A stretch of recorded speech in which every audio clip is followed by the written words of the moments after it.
মানুষের আশঙ্কা, সেই আশঙ্কায় আমার জাগ্রত। এখন আমাদের মূল কাজ, আর 20 দিন পরে অবাধ সুষ্ঠু নির্বাচন, 20-22 দিন পর এটা নিশ্চিত করাই সরকারের দায়িত্ব, নির্বাচন কমিশনের দায়িত্ব। তো নির্বাচন কমিশন এমনভাবেই দায়িত্ব পালন করা উচিত যেখানে তার নিরপেক্ষতা নিয়ে কোনো প্রশ্ন না উঠে। কিন্তু আজকে নানা কারণে, নানা বিষয়ে, নির্বাচন কমিশনের নানা আচরণে কিছু কিছু তো প্রশ্ন উঠছে।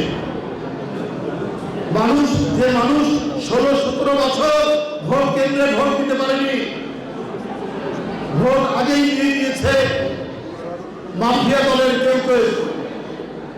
ভোট কেন্দ্রে মানুষের, ভোটারদের কোনো যাতায়াত ছিল না। এইভাবেই 16-17 বছর চালানো হয়েছে। এখন মানুষ চায় নির্ভয়ে ভোট কেন্দ্রে গিয়ে তার পছন্দ মতো প্রার্থীকে ভোট দেবে।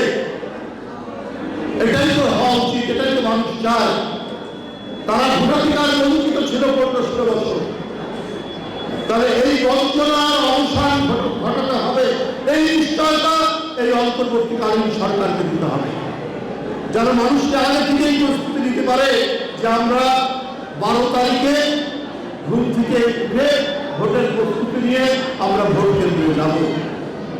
এবং এই কারণে যত ধরনের প্রস্তুতি, সিলভার টিপ কন্ট্যাক্টে তৈরি নিরাপদ ও নান্দনিক ক্লিক সুইচ নির্ভরতা জীবন জুড়ে। নিরাপত্তার প্রস্তুতি এটা তো সাধারণ নেওয়া উচিত।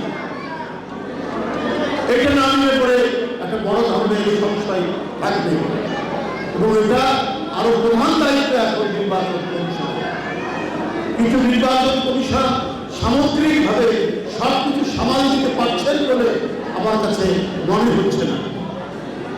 অত্যন্ত দৃঢ় হস্তে ন্যায়সঙ্গত ভাবে কাজ করতে হবে। নির্বাচন কমিশন যদি কোনো দিকে ফেলে পড়ে, কোনো দিকে ঢলে পড়ে, তাহলে কিন্তু পুরনো যে মানুষের আশঙ্কা, সেই আশঙ্কায় আমার জাগ্রত। এদেশের জনগণ দেখতে চায় একটা অবাধ সুষ্ঠু নির্বাচন। এই জাতি গণতন্ত্রের জন্য রক্ত দিয়েছে, এই জাতি স্বাধীনতার জন্য রক্ত দিয়েছে, এই জাতি ভোটাধিকারের জন্য রক্ত দিয়েছে। কিন্তু বারবার স্বৈর শাসক, বারবার ফাঁসিবাদ তাদের সেই রক্তের উপর দাঁড়িয়ে তারা জনগণের ভোটাধিকার কেড়ে নিয়েছে, জনগণকে বন্দী করেছে। এই বন্দিত্বের শৃঙ্খল ভেঙে